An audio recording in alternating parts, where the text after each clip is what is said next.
right outside in the Vatican, somewhere either down there or one of them statues is supposed to be the statue of Peter, and he has a finger pointed down that street.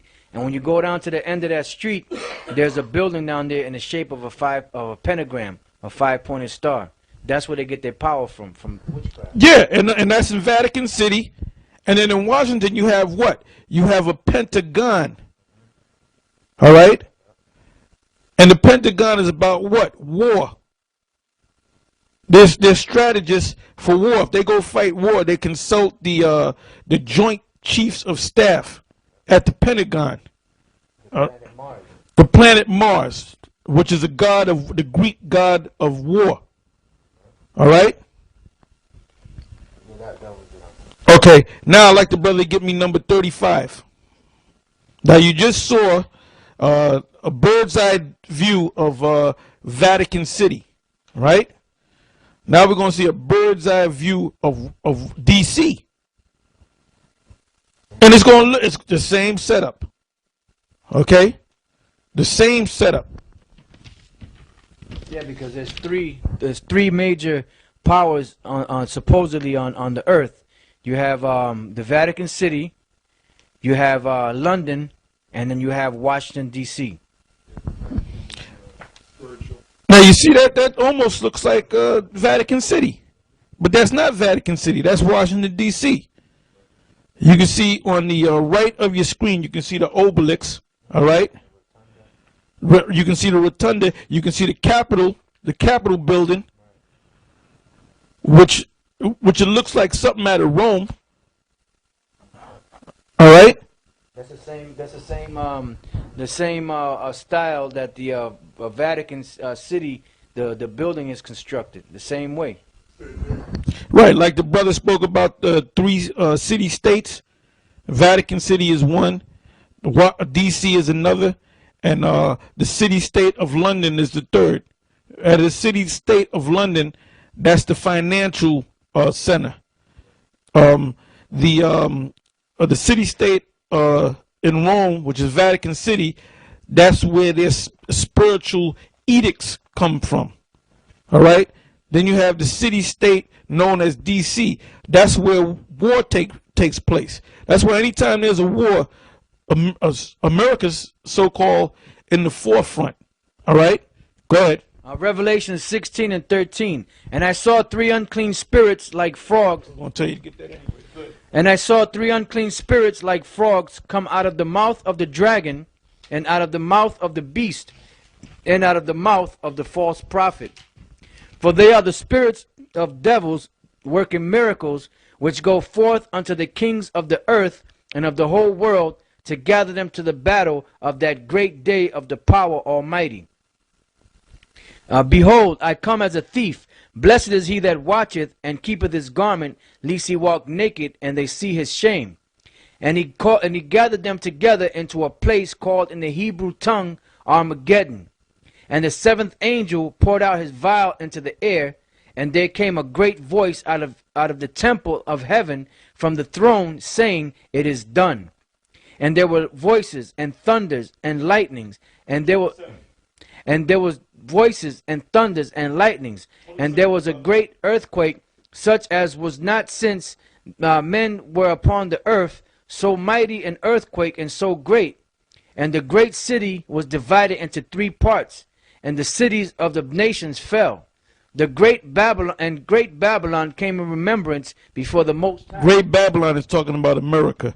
Not only is this Rome, modern Rome, this is also known as Egypt, and this is also known as Babylon.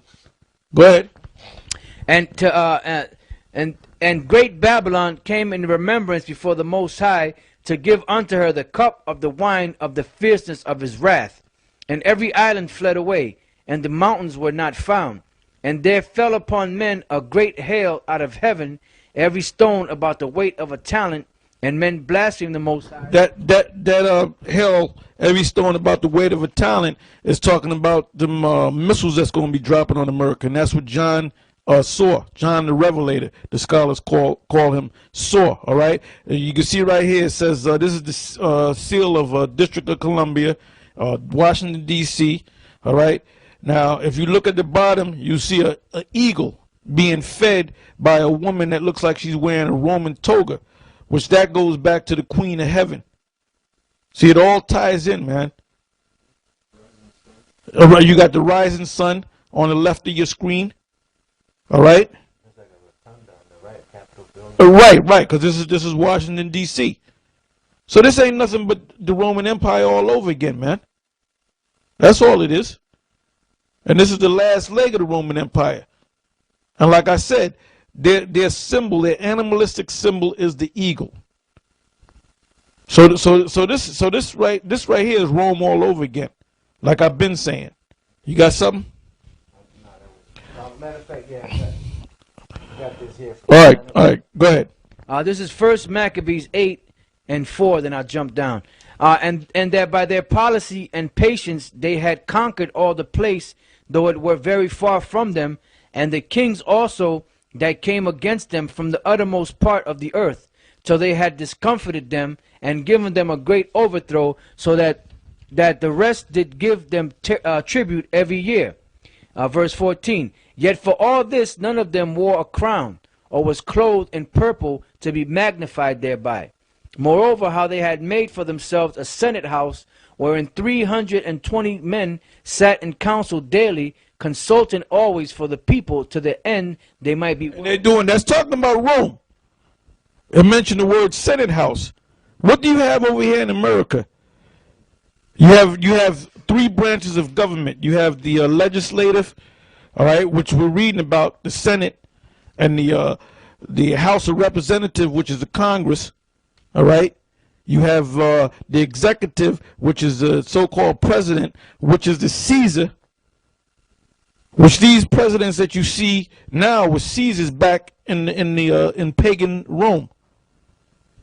And then you have the judiciary, all right, which I believe that's Article 2 of the Constitution. And that's where you have the Supreme Court, and then you have the inferior courts under the Supreme Court, which is set up the same way as ancient Rome. All right, go ahead. Moreover, how they had made for themselves a senate house, wherein 320 men sat in council daily, consulting always for the people, to the end they might be well ordered, and that they committed their government to one man every year, who ruled over all their country. Now they do it once every 4 years or once every 8 years. That's why when you go back to Daniel, the 7th chapter, it speaks about the beast being different diverse from all the other beasts, because all the other beasts before that, they had kings that sat on the throne, and when that king got old and died, then his son would take over. So Rome was different, because the Senate had voted in who was going to be the next Caesar, and he ruled for a certain amount of time. If they didn't like him, they'd kill him, because ultimately that's what they did to Julius Caesar. The Senate killed him, and the last guy, I think they stuck him 23 times, and the last guy to hit him with that fatal blow was Brutus. All right, go ahead. And that they committed their government to one man every year, who ruled over all their country, and that all were obedient to that one, and that there was neither envy nor emulation among them. Right. Okay, now I want to go back to the scriptures. Let's go to Habakkuk, the 1st chapter and the 8th verse. Habakkuk chapter 1 verse 8. Their horses also are swifter than the leopards, and are more fierce than the evening wolves. And their horsemen shall spread themselves, and their horsemen shall come from far. They shall fly as the eagle that hasteth to eat. They shall come off of violence. Their faces shall sup up as the east wind. And that's what the both sides set up the so-called white man to be a violent man. When he comes for you, he busts your door down, man. That's what these so-called police do. The local police, the FBI, because these were the same people that were back in the reincarnation. They were your Roman officers.